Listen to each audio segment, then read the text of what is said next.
Hello and welcome back to the Deep Dive. Today we are doing something a little different. Usually, we tackle these massive, sprawling topics, geopolitics, history, super complex tech.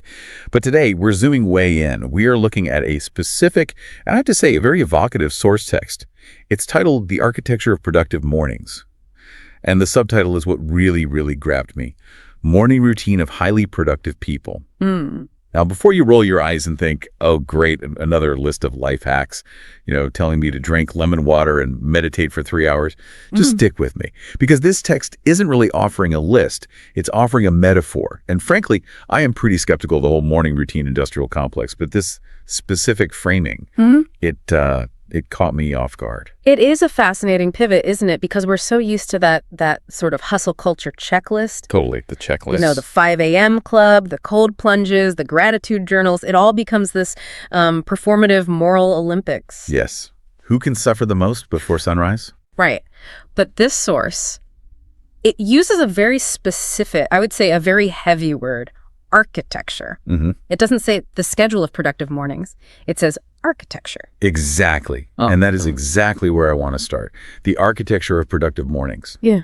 That implies something so much more rigid, maybe even more permanent than just setting an alarm clock. For sure. When I hear architecture, I think of steel beams, I think of blueprints, load-bearing walls.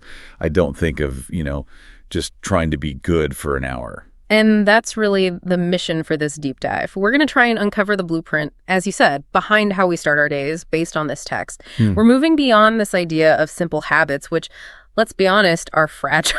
So fragile. Habits break the second you get the flu or, you have one bad night's sleep and it's all out the window.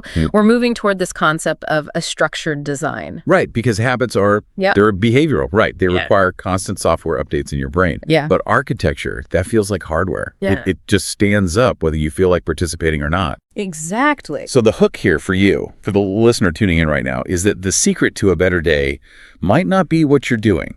It might be the structural design of the morning itself. But I have to ask you, is this just semantics? Is calling it architecture just a fancy intellectual way of making a schedule sound important? That's a fair pushback, and it's really easy to get lost in the poetry of it. But if we do a really close reading of the source, I think the distinction is functional. It's not just linguistic. Okay. I mean, think about the difference between a schedule and a building. A schedule is temporal. It's just a list of when. 7:04 a.m. do this, 7:04 Mumphy a.m. do that. It's abstract. You can ignore a schedule. You can look at your calendar, see the word gym, and just not go. I have done that. Yeah. Many, many times. The calendar is a suggestion, right? Yeah. It's not a law of physics. That's suggestion. Exactly. But architecture is spatial. It's physical. If I build a wall across your hallway, you can't walk through it. You don't need willpower to stop. The physics of the space just stop you. If I build a slide from your bedroom to your kitchen, well, you're going to get to the kitchen faster. Right. The source is basically arguing that highly productive people don't just have better self-control. They have better spatial design for their time. They inhabit a structure that makes productivity the path of least resistance. That is a really compelling distinction. So, okay, let's dive right into that. Part one, deconstructing this whole architecture metaphor.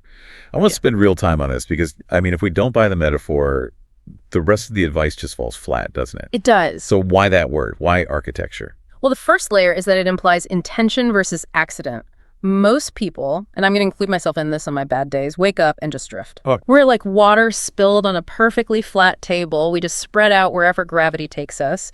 And usually that means drifting toward the phone, drifting toward the easiest task. Drifting toward anxiety. Drifting toward anxiety, exactly. The doom scroll drift. It feels like the floor is physically slanted toward the phone. Precisely. And that's an architectural flaw. If the floor is slanted toward the phone, you're going to slide there. It's not a moral failure, it's a design failure. The architecture of productive mornings implies that you level the floor. Or even better, you intentionally slant the floor toward the work you actually want to do. Okay, so we're talking about consciously designing an environment. And it could be a physical room or maybe just a mental space where the desired action is almost inevitable. Inevitable is a strong word, but let's go with highly probable. The text suggests that a morning is architected when it's engineered for a very specific outcome. Think about a museum. A museum architect designs the flow of the space so you have to see the exhibits in a certain order. Right. You can't just wander aimlessly. The walls guide you. The walls guide you. And the source suggests you can design your morning with that same level of intentional control. You can build walls that block out distractions. You can build hallways that lead you directly to your desk, not to the fridge. Okay, let's get concrete with this, because right now we're still a bit in the metaphor. What actually constitutes a wall in a morning? There. Is it as simple as just locking your phone in a safe? That's a perfect physical manifestation of a wall, yes, absolutely. But the source implies the wall is anything that creates a hard boundary. It could be a digital wall like an app blocker that literally prevents the internet from working until 9:00 a.m.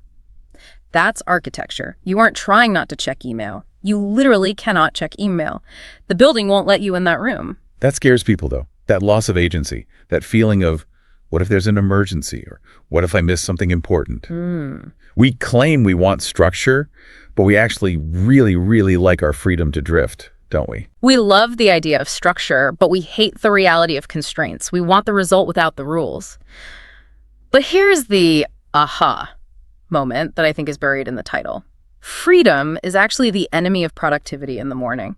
If you wake up with total freedom, that feeling of I could do literally anything right now, you suffer from decision fatigue before you've even had coffee. Yeah. You're standing in an empty lot with a huge pile of bricks, trying to decide where to put the very first one. And that is exhausting. Yeah. Waking up and having to be the architect and the builder and the client all at once. Exactly. The highly productive people that are mentioned in the subtitle, they are waking up and walking into a house that is already built. They don't have to decide where the bathroom is.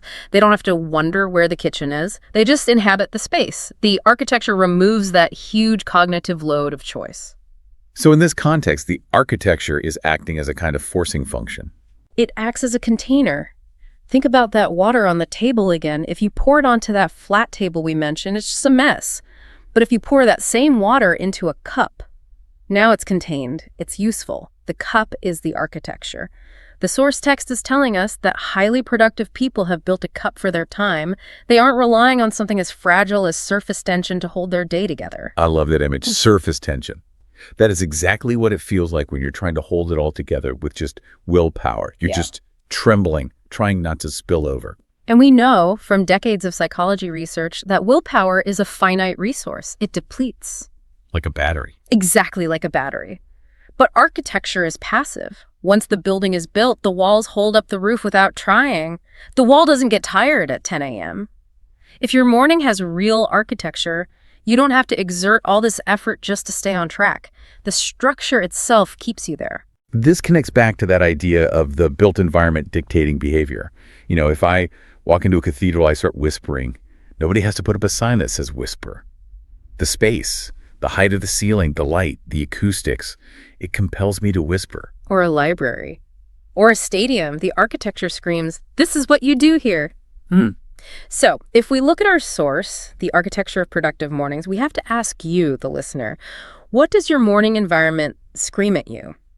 Does your bedside table, which is a piece of your architecture, does it scream, sleep peacefully?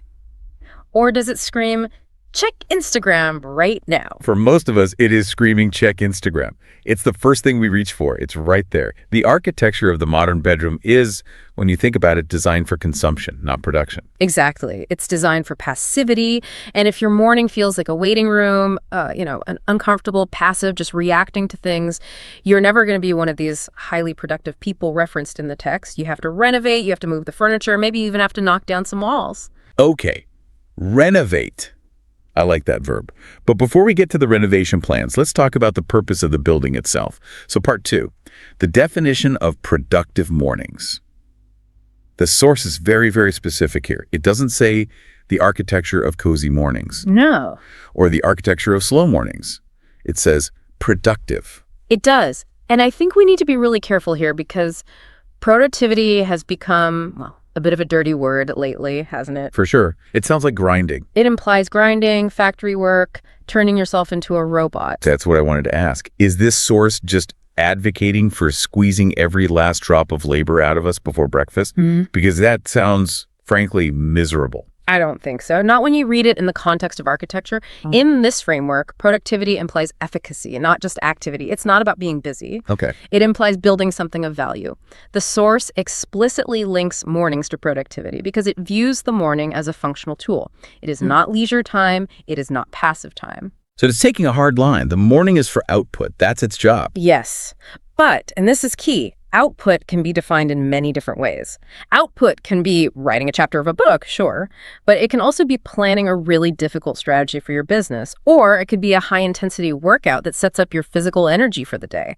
The key is that it's the intentional creation of value as opposed to the passive consumption of information. Okay, there's the distinction. Creation versus consumption. And most of our mornings, if we're honest, are just consumption heavy. We consume news, we consume social media, we consume other people's requests via email. Exactly. And consumption is that bad weather we talked about earlier. If your architecture is porous, if it has holes in the roof and cracks in the walls, that consumption just leaks in everywhere. The productive morning, as defined by this text, is designed to be a waterproof space, a space where creation can actually happen before consumption comes in and drowns it out. But why the morning, though? Why does the source isolate this specific time of day? I know plenty of night owls who would argue that their architecture of productive midnights is just as valid, if not more so. And biologically, they might be absolutely right. But the source focuses on the morning for a structural reason. It's the foundation. Right back to the building metaphor. You can't build the second floor until the first floor is solid and set. The morning, good or bad, sets the trajectory for the entire rest of the day. It's the domino effect. The first domino has to fall the right way. It is. There's a psychological concept called accumulated advantage. If you win the first hour of the day, you feel effective, in control, and productive. You carry that momentum, that dopamine, that confidence into the second hour and the third. But if you lose the first hour, if you start the day feeling behind, rushed, reactive, you're just playing catch-up all day. You're trying to build a roof on a foundation that's still shaky and wet. So even if you are a night owl, the way you start your day matters, even if you wake up at noon. Morning is a relative term. Precisely. Morning here is just the start of your conscious cycle.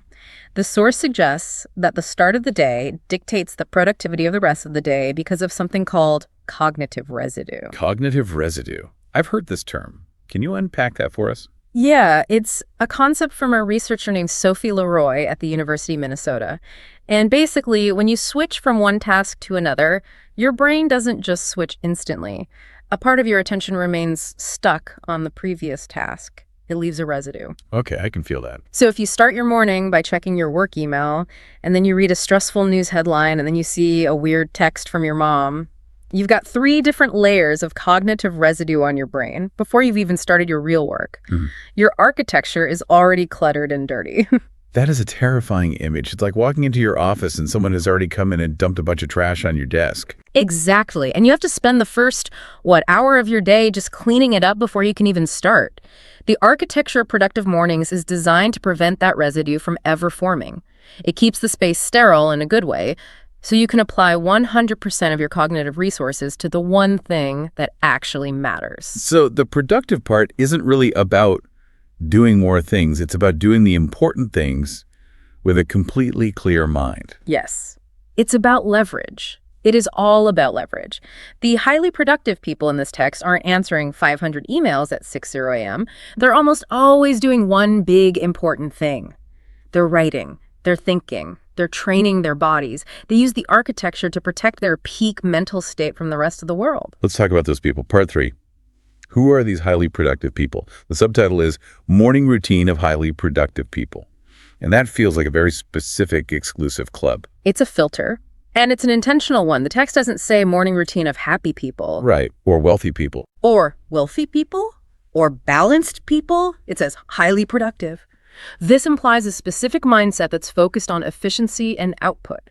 These are people who view their time as a precious asset to be managed, not as a river to just float down. But is there a danger in that mindset? Do you risk becoming a robot? I mean, there is always a danger in optimization if you take it too far and lose your humanity, of course. But I think the source implies that highly productive people are actually more human in a way because they aren't slaves to their impulses. They are the masters of their own environment. They've designed it. That's an interesting flip. We usually think of discipline as being restrictive, but you're arguing it's actually liberating. Structure creates freedom. It's a paradox, but it's true. If your morning is architected so that your most important work gets done by 10:00 a.m., you are truly free for the rest of the day. You don't have that nagging guilt hanging over your head. The drifter, the person with total freedom, is never actually free because they're always worrying about what they haven't done yet. So let's combine the concepts. How do these highly productive people use this architecture? What does the routine actually look like inside the architecture? This is the synthesis right here. The routine that's mentioned in the subtitle is the result of the architecture.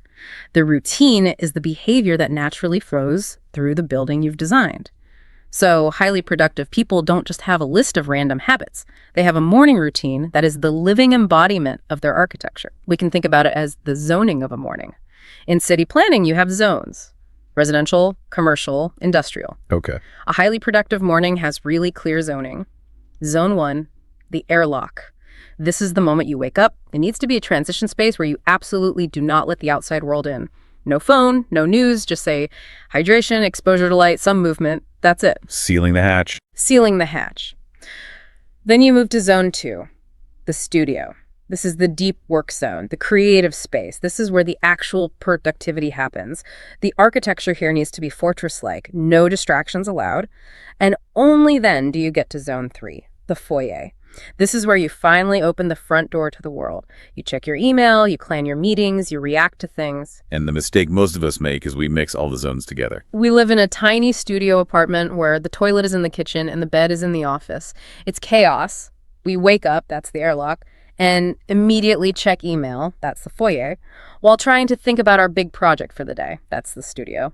It's a total mess. The highly productive people separate these functions not just temporally, but sometimes even spatially. Spatially? You mean they literally go to different rooms to do different things? Sometimes. I've read about writers who have a specific chair just for reading and a specific desk just for writing. If they sit in the reading chair, they are not allowed to write a single word. If they sit at the writing desk, they are not allowed to check their phone. The physical space itself anchors the mental state. That is architecture in its most literal sense. That is fascinating. It's almost like training a dog. When I sit here, I do this. You're conditioning yourself. It is exactly like conditioning. We're biological creatures, after all. We respond to environmental cues. If your morning architecture is consistent, your brain learns the pattern. It's classical conditioning. You sit down at that desk and your brain says, oh, we are working now. Okay, here's the focus you need. You don't have to fight for it anymore. But what if you don't have a mansion with a separate writing study and reading nook? What if you live in a small apartment? How do you create this architecture without a lot of physical space? Great question. You use sensory architecture. You use light and sound. Highly productive people, especially those in constrained environments, often use these cues masterfully. For example, a pair of headphones. Putting on noise-canceling headphones is an architectural act. You are erecting a soundproof wall around your head. It says, I am now in a separate room. Yeah, that's a powerful signal. Or lighting. You can have a bright, cold, bluish light for your studio deep work phase, and then a soft, warm light for your airlock waking up phase. You're building a temporal structure using sensory bricks. I like that. Sensory bricks. So even if you're in a crowded house with kids and chaos, you can build a little cognitive fort for yourself. You have to. You absolutely have to, especially if there's chaos around you. That's when architecture becomes more important, not less.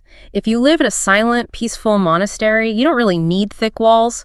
If you live in what feels like a war zone, which, a house with 2 toddlers can feel like sometimes, you need a bunker. The parental bunker. I think a lot of our listeners can relate to needing that. Mm-hmm. So the routine isn't just, I'm going to journal for 5 minutes. The routine is, I enter the bunker, I put on the headphones, I turn on the specific lamp, and then I execute the program. Correct. The routine is the software. The architecture is the hardware. You absolutely need both.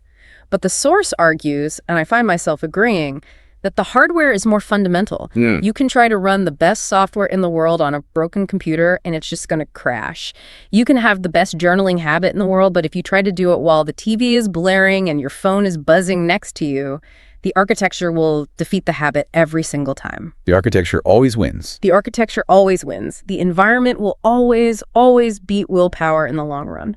That is a really sobering thought, but it's also incredibly empowering if you flip it around. Yeah. If you fix the environment, You don't need to have superhuman willpower. Exactly. That's the whole point. Okay, let's move to part 4. Synthesis and the so what. We've dissected the title. The Architecture of Productive Mornings. Morning routine of highly productive people. We have the framework, we have the goal, and we have the person. How do we bring this all together for someone listening right now? The big picture here is the relationship between the person and the framework. The highly productive person is not a magician. They're not a superhero. They are just a smart architect. They have realized that at their core, they are fallible, they are distractible, and deep down, they're probably a little lazy. Wait, hold on. Highly productive people are lazy. In a sense, yes, they are efficiently lazy, they are strategically lazy. They don't want to expend unnecessary energy fighting off the same distractions every single day. That's a waste.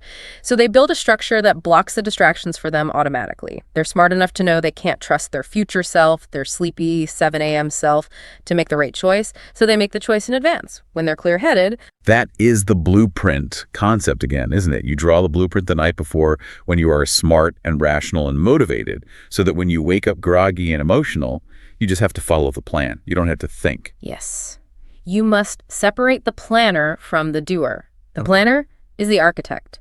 The doer is the construction worker just following the instructions. The problem is, most of us wake up and try to be both at the same time. We wake up and ask ourselves, what should I do today? And that question right there is a fatal error. Why is it fatal? That seems like a normal question. It's fatal because the doer is tired. The doer wants a donut and wants to look at Instagram. The doer is not qualified to make high-level strategic decisions at 7 a.m. The architect should have already made those decisions the night before. Okay, application time. If someone listening wants to actually apply this source text tomorrow morning, what do? Do they go buy a T-square and some graph paper? They need to perform a site survey tonight. Look at your current morning. Be brutally honest. Where are the leaks in your architecture? Where are the holes in the walls? Do you check your phone while you're still in bed? That is a massive hole in the bedroom wall. Do you wander into the kitchen and just eat whatever is most visible and sugary? That is a bad floor plan. Do you sit down to work without a crystal clear goal? That's a missing foundation. You're building on sand. And once you've spotted the leaks, what's the next step? You patch them, but not with the flimsy tale of willpower. You patch them with actual architecture. If the phone is the leak, go buy a $10 alarm clock and move your phone charger into the kitchen or the living room tonight. That's a real structural renovation. If food is the problem, prep a healthy breakfast the night before and put it at the very front of the fridge. That's called setting the stage. If a lack of focus is the problem, write down the 1E big task for tomorrow on a Post-it note and stick it right onto your computer screen. That is a signpost in your hallway. It sounds so simple when you break it down like that, but it requires that fundamental shift in perspective. You have to stop viewing yourself as the victim of your morning and start seeing yourself as its designer. Yes. You are not a tenant in your own life paying rent to your bad habits. You are the landlord. You are the architect. If the building is cold and leaky and miserable, fix the roof. Don't just stand inside complaining about the rain. I love that. Don't complain about the rain, fix the roof. But I want to ask about the productive part one last time because this is important. Does this architecture have to be rigid and brutal all the time? What if I just want a slow, lazy Sunday? Does the architecture have to be a factory 7 days a week? That's a great question, and the answer is absolutely not. A good architect designs different buildings for different purposes. You don't design a library the same way you design a nightclub. If your goal for Sunday is deep relaxation, you still need architecture for that. You need to protect that relaxation. You need to build walls that keep work email OUT. You need to design a space for rest. So the principle is the same. The principle is identical. The source isn't saying every morning must be a grind. It's saying every morning must be designed.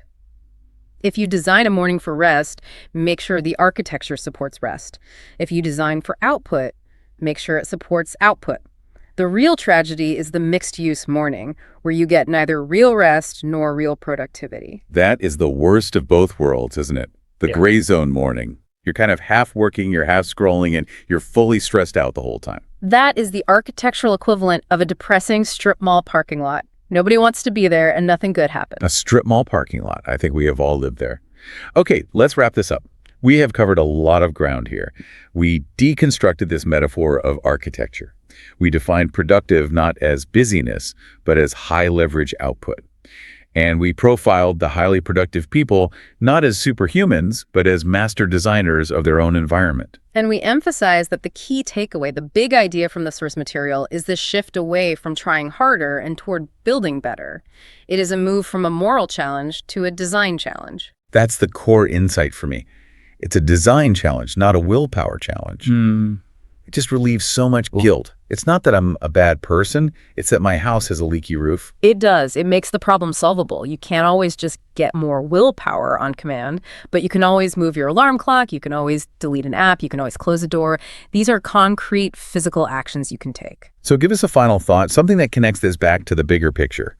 We've been talking about mornings for this whole deep dive, but this feels bigger than that. It is much bigger. The source text, the architecture